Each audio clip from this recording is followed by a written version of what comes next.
Alright, they were all dry and I rubbed them back as I said I would with some wet and dry, and I originally used 600. Then I gave it a coat of this stuff here, which I got from a big hardware shop, the big box, if you know what I mean, the big green box. I prefer satin because there's so many things I can do. However, I did get some gloss, and I did one of the other ones with gloss, so you can see the difference, but satin to me gives me a much nicer finish. Gave this 3 coats of this and rubbed it back with some 1000 wet and dry, or you could use 1200, it really wouldn't make that much difference. And now it's ready to burnish. What I'm using is, again, another Libron product, burnishing cream, which I think you can buy in smaller containers even. And what it does, it gives a beautiful, deep, almost aged luster to whatever it is you're doing. Very easy to do. Bit of rag, put some on the end, and then just rub it in nice and hard. See if the light catches on it. There you go. You can see where I've done and where I haven't done, and I haven't done up here. Goes on really easily, very easy to apply. I'm not doing the inside of the box in here, I'm just doing the outside. Because I figure the inside is going to get marked with pencils and rubbers and goodness knows what else. Might just do these sides here, but again, not the bottom of the tray. And along the slide. Be careful once again when you're doing this not to catch your cloth on these little corner bits, because you don't want to wreck it this close to the end of the job. Not only does it look nice with a natural patina on it, it really smooths it out. And yes, I use 1000 grit paper on it, but the burnishing cream just adds an extra depth to it. I'm leaving the top till last, because I always leave the flat pieces of any job. If I'm French polishing, I'll do all the curves and all the short bits and all the draws and leave the top. The reason is you love doing flat surfaces and you spend all your time on that, and you neglect spending enough time on the other bits. So something I learned very early on.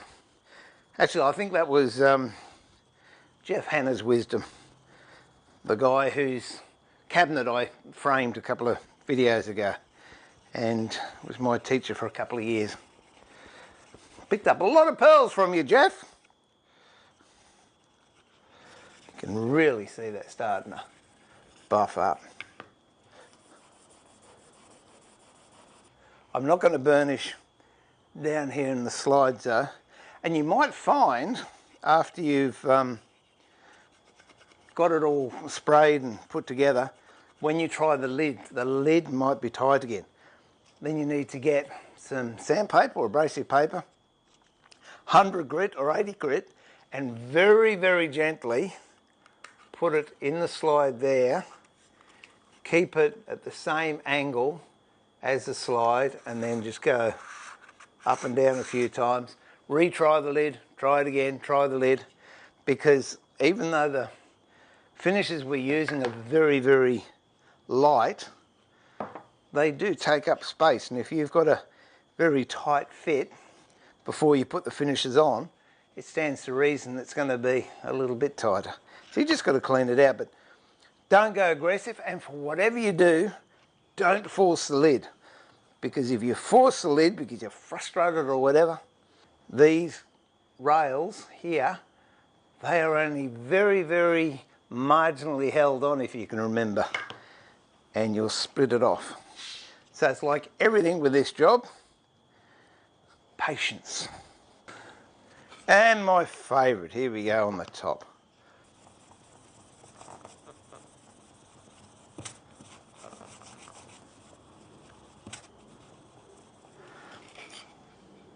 just comes alive.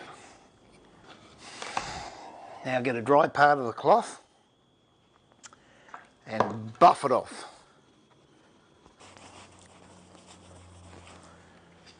And I think you'll agree, even that by itself has a really nice finish to it. But just to give it that extra little pizzazz, I'm going to put a clear beeswax over the top. Again, this is Lebron, and when you put it on, it goes clear.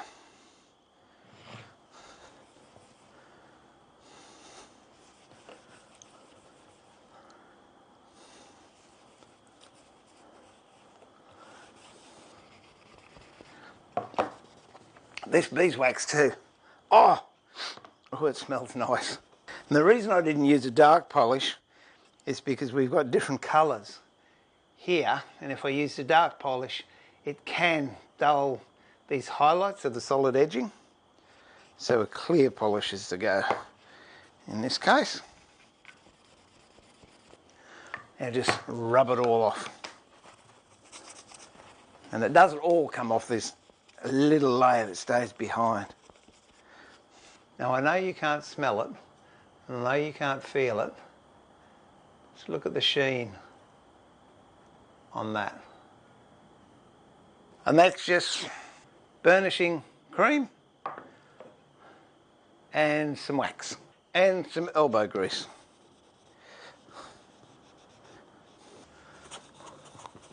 And that's that. Now to put it all together and see if we've had a win.